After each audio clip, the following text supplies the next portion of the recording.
안녕하세요. 이민경 행정사입니다. 오늘은 화장품 사업 중에서 해외 수출하는 분들을 대상으로 각국에서 어떤 법규를 적용하고 규제가 뭐가 있는지를 정리해 봐 드리도록 하겠습니다. 여러분 좋아요, 구독, 알림 잘 부탁드립니다. K-뷰티 바람을 불고 대한민국의 화장품 제품이 세계 곳곳으로 판매되고 있습니다. 이와 같이 전 세계에 수출이 될 수 있는 배경은 그 기업을 운영하는 사람들 입장에서 각 수출국의 규제를 잘 적응하는 화장품을 만들고 그 규제를 대응하는 노력이 전제됐기 때문에 가능한 일이 아닌가 하는 생각을 새삼스럽게 하게 됐습니다. 이유는 화장품 책임 판매업 화장품을 해외에 수출할 때 각국의 규제의 넘사벽이 얼마나 높은가를 제가 이제 이 문제를 검토하면서 확인할 수 있었기 때문에 화장품 수출을 위해서 애쓰신 대한민국의 K-뷰티 바람을 불러일으키는데 1등 산업 역군들이신 분의 노고에 이제 감사한다라는 생각이 들었습니다. 이제 우리나라에서 해외 수출을 하고 있는데 그 해외 수출하는 그 대상 국가 중에서 리스트를 한번 검토해 봤습니다. 그랬더니 미국이 1위고 중국이 2위, 3위가 일본, 4위가 베트남, 5위가 필리핀, 6위가 사우디, 그 다음에 7위가 독일 이렇게 되어 있습니다. 그러니까 결국은 이제 미국과 동남아와 그 다음에 사우디 이렇게 이제 된다고 볼 수 있죠. 일본이 3위구나. 일본이 3위. 일본은 이제 최근에 굉장히 많이 상승이 됐다고 볼 수 있고, 동남아가 원래는 이제 제일 1위였는데, 동남아를 중심으로 K-뷰티 바람이 불면서 유럽이라든가 독일이 7위입니다.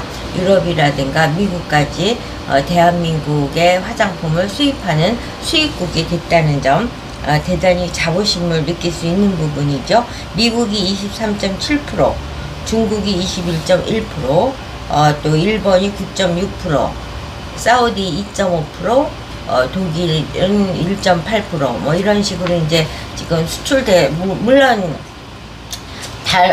전 세계 뭐 100개국에 수출이 되고 있다 하니까 이제 미량이라도 대한민국 화장품을 수입하는 나라는 굉장히 많다고 볼 수 있겠죠. 제가 오늘은 이제 7위까지 말씀을 드렸습니다. 그러면 이제 미국이 23.7%를 판매하고 있는 미국을 대상으로 해서 미국에 대한 법을 정확히 아는 게 필요하겠죠.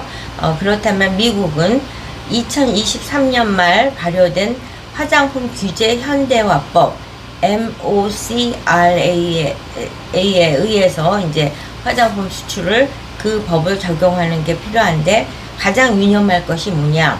자외선 차단제와 여드름 케어 제품이 이제 한국에서는 그러니까 여드름 케어는 의약품이지만 자외선 차단제는 화장품으로 되어 있습니다. 그런데 미국에서는 의약품으로 분류가 되고 있다는 점, 그리고 자외선 차단제를 쓸 때 방수, 땀 방지 효능 효과 같은 거를 명시했다가 과대 광고에 이제 적발된 사례도 있었다는 점, 그리고 전 성분에 대해서 굉장히 정확하게 기재해야 되고 OTC 기준을 충족하는 포뮬러 설계를 해야지만 미국 시장을 통과할 수 있다는 점을 강조해 드립니다.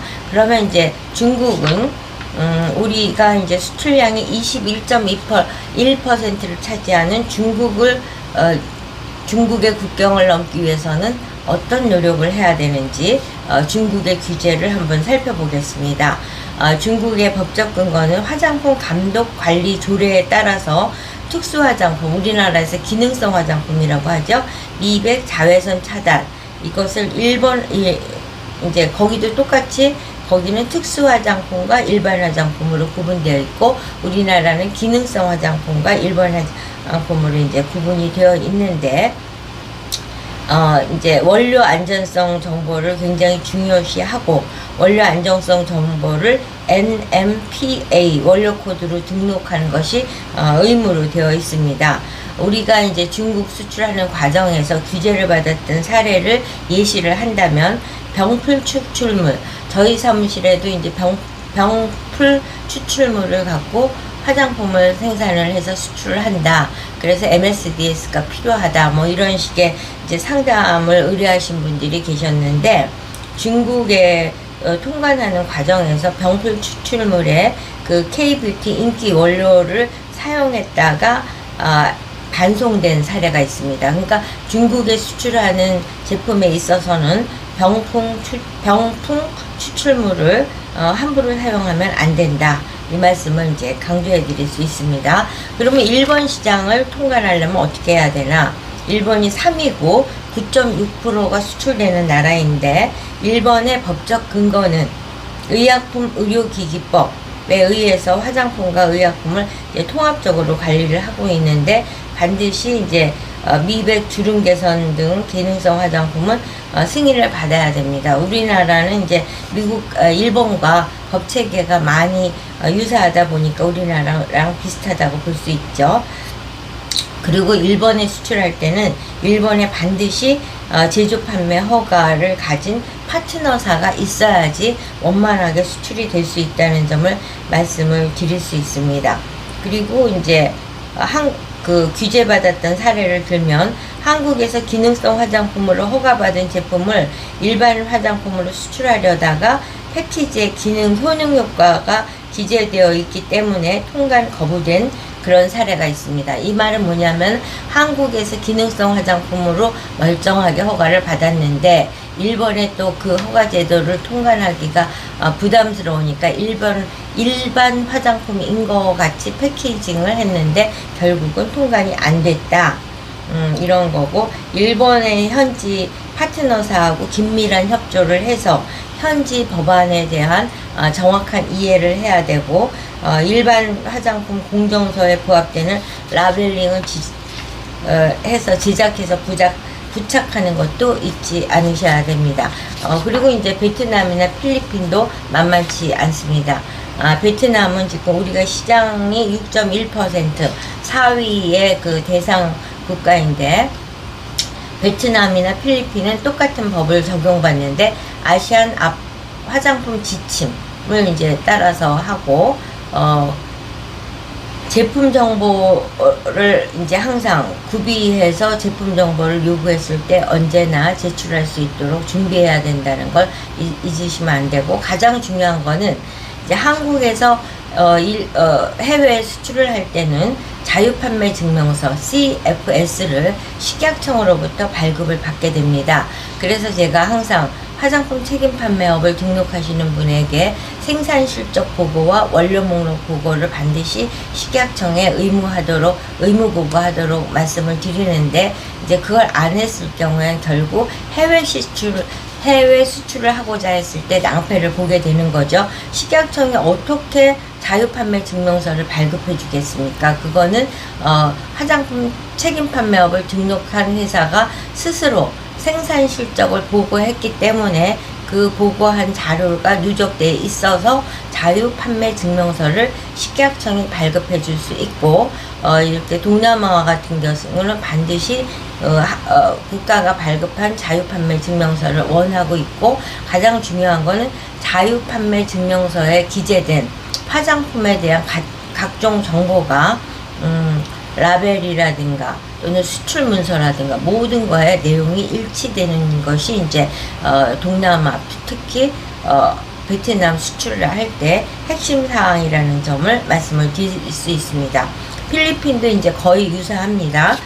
필리핀은 이제 5위 국가로 2.2%, 우리나라가 이제 수출의 2.6%를 이제 필리핀에 수출을 하고 있는데, 베트남과 마찬가지로 아시아 화장품 지침을 적용을 받고 있고, 그 다음에 여기에는 이제 이 포터 시스템을 통해서 등록 절차를 접수를 해야 되는데 그게 매우 까다롭게 되어 있습니다. 그리고 수입업자는 반드시 유효한 운영 허가증을 보유해야 되는 거죠. 그러니까 일본과 마찬가지로 필리핀도 대한민국 화장품 회사에서 그냥 수출하는 것이 아니라 현지의 운영 허가증을 보유한 상대가 있어야 된다. 수입업자가 있어야 된다는 것이고, 현지 유통업자의 LTO 갱신이 지연됐기 때문에 화장품을 수입을 받을 수 없다. 이러면 안 되기 때문에 그 유통업자가 LTO 기간 연장이 반드시 되어 있는지도 확인해야 된다는 확인해야 되는 조건이라는 점을 말씀을 드릴 수 있고, 필리핀 역시 파트너사 수입하는 그러니까 수입업자가 파트너사로서 필리핀 정부에 등록이 되어 있어야 됩니다. 그러니까 일본, 베트남, 필리핀은 모두 현지에 그 수입을 하는 파트너사가 등록된 회사여야 된다는 점을 이제 다시 한번 강조해 드립니다. 그리고 이제 사우디, 지금 최근에 부상하고 있는 수입 대상 국가죠. 수출 대상 국가로서 2.2% 필리핀하고 별 차이가 없는 정도로 지금 많은 양이 사우디들이 수출이 되고 있습니다. 근데 사우디는 이제 식품의약국이라는 그 정부 조직이 있고, 그 코스마 COS마 시스템을 통해서 반드시 등록을 해야 되는데, 사우디에 수출을 할 때 이제 유념해야 될 것은 율법에 따른 할랄 인증 요구가 강화되어 있습니다. 그리고 돼지 성분을 사용한 그런 걸 사용하면 안 되고, 특정 알코올 성분도 배합이 엄격하게 규제되고 있습니다. 그래서 화장품에 웬 돼지? 뜬금없이 이렇게 생각할 수 있는데, 화장품에 들어가는 콜라겐 성분이 동물에서 추출된 것들이 많기 때문에 그걸 규제하고 있다. 이렇게 말씀을 드릴 수 있습니다. 처방 설계 시점부터 동물성 원료가 들어가면 안 되고, 식물성 또는 합성 원료로 대체해야 되기 때문에 그걸 통해서 할랄 인증서를 받은 제품이어야지 수출이 가능하다는 점을 강조해 드릴 수 있습니다. 독일, 유럽이 이제 사실은 의외로 우리 이제 대상 국가 중에 비율이 낮다고 볼 수 있는데, 독일은 1.8%의 수출 규모입니다. 그래서 독일은 그러니까 EU 어떻게 보면 뭐 EU 국가들을 거의 같게 볼 수도 있는 건데, EU 국가들은 규정 EC 규정에 따라서 유럽 화장품 등록 포탈에 등록을 해야 되고, 현지 책임자를 지정을 해야 되고, 이거는 이제 똑같죠. 그러니까 미국은 지정하는 거에 대한 이제 강조점이 없는 데 비해서 기타 국가는 다 이제 그 현지에 책임자를 지정하는 것이 필요하다. 그리고 동물 실험을 거친 원료를 절대로 사용할 수 없다.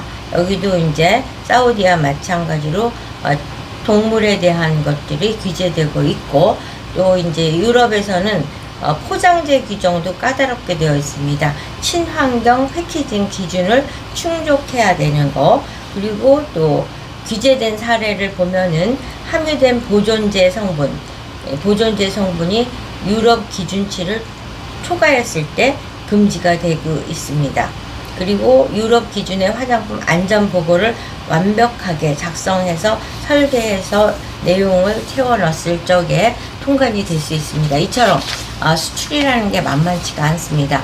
대한민국에서는 이제 화장품을 유통함에 있어서 일반 화장품은 크게 규제됨이 없고, 이제 기능성 화장품에 있어서 허가 제품만이 유통될 수 있다는 게 이제 어려운 점인데, 지금 우리나라에서 수출하는 국가 최대 국가 7개를 기준으로 해서 그 통관을 하기 위해서, 또 그 나라에서 유통되기 위해서 어떤 규제의 벽을 넘어야지 가능할까를 검토하는 과정에서 저 역시 이 과정을 다 거쳐서 K-뷰티 바람을 불게 한 업체들이 대단하다 라는 생각을 할 정도로 규제의 벽이 높다는 점을 강조해 드리면서, 오늘 화장품 사업의 수출 여건들에 대해서 칭찬과 함께 앞으로 본인들도 수출을 하고 싶은 화장품 책임 판매업자들에게 정보를 제공했습니다. 여러분 좋아요, 구독, 알림 잘 부탁드리면서